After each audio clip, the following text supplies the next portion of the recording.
खुद पर विश्वास रखने की कहानी। किसी भी कार्य की सफलता प्रयास के साथ ही विश्वास पर भी निर्भर करती है। यह विश्वास होना चाहिए कि खुद पर विश्वास हमारा मनोबल बढ़ाता है और हमें एक नए जोश का संचार करता है। फिर कार्य चाहे कितना भी मुश्किल क्यों न हो, सफलता निश्चित होती है। बहुत समय पहले की बात है। दक्षिण में एक छोटा सा राज्य स्थित था।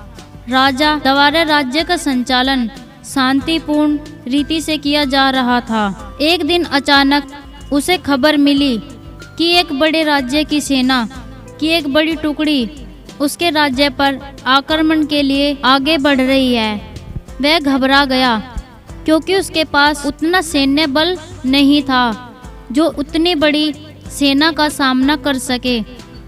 उसने मंत्रणा हेतु सेनापति को बुलाया। सेनापति ने पहले ही हाथ खड़े कर दिए। वह बोला, महाराज, इस युद्ध में हमारी हार निश्चित है। इतनी बड़ी सेना के सामने हमारी सेना टिक नहीं पाएगी। इस युद्ध को लड़ने का कोई औचित्य नहीं है। हमें अपने सैनिकों के प्राण गंवाने के बजाय पहले ही हार स्वीकार कर लेनी चाहिए। सेनापति की बात सुनकर राजा बहुत निराश हुआ। उसकी चिंता और बढ़ गई। वह समझ नहीं पा रहा कि क्या करे और क्या न करे। अपनी चिंता से छुटकारा पाने के लिए वह राज्य के संत के पास गया। संत को उसने पूरी स्थिति से अवगत कराया और बताया कि सेनापति ने तो युद्ध के पहले ही हाथ खींच लिए हैं। ये सुनकर संत बोले, राजन, ऐसे सेनापति को तो तुरंत उसके पद से हटाकर कारागृह में डाल देना चाहिए। ऐसा सेनापति जो बिना लड़े हार मान रहा है, उसे सेना का नेतृत्व करने का कोई अधिकार नहीं है। किंतु गुरुवर, यदि मैंने उसे कारागृह में डाल दिया तो सेना का नेतृत्व कौन करेगा? राजा चिंतित होकर बोला, राजन, तुम्हारी सेना का नेतृत्व मैं करूँगा। संत बोले। राजा सोच में पड़ गया कि संत युद्ध कैसे लड़ेंगे। उन्होंने तो कभी युद्ध ही नहीं किया, किंतु कोई विकल्प न देख उसने संत की बात मान ली और उन्हें अपनी सेना का सेनापति बना दिया।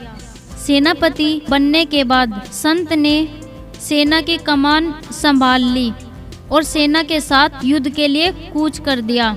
रास्ते में एक मंदिर पड़ा। मंदिर के सामने संत ने सेना को रोका और सैनिकों से बोले, यहाँ कुछ देर रुको, मैं मंदिर में जाकर ईश्वर से पूछकर आता हूँ कि हमें युद्ध में विजय प्राप्त होगी या नहीं। ये सुन सैनिकों ने चकित होकर पूछा, मंदिर में तो भगवान की पत्थर की मूर्ति है, वह कैसे बोलेगी? इस पर सेना की कमान संभाल रहे संत ने कहा, मैंने अपनी सारी उम्र देवीय शक्तियों से वार्तालाप किया है, इसलिए मैं ईश्वर से बात कर लूँगा। तुम तो यहीं रुककर मेरी प्रतीक्षा करो। यह कहकर संत मंदिर में चले गए। कुछ देर बाद जब वे वापस लौटे तो सैनिकों ने पूछा, ईश्वर ने क्या कहा? संत ने उत्तर दिया, ईश्वर ने कहा कि यदि रात में इस मंदिर में प्रकाश दिखाई पड़े तो हमारी विजय निश्चित है। पूरी सेना रात होने की प्रतीक्षा करने लगी। रात हुई तो मंदिर में उन्हें प्रकाश दिखाई पड़ा। ये देख सेना खुशी से झूम उठी। उन्हें विश्वास हो गया अब वे युद्ध जीत लेंगे। उनका मनोबल बढ़ गया और वे जीत के मंसूबे से युद्ध के मैदान में पहुँचे।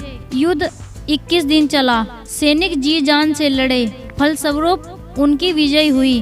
विजयी सेना के वापस आते समय फिर वही मंदिर पड़ा।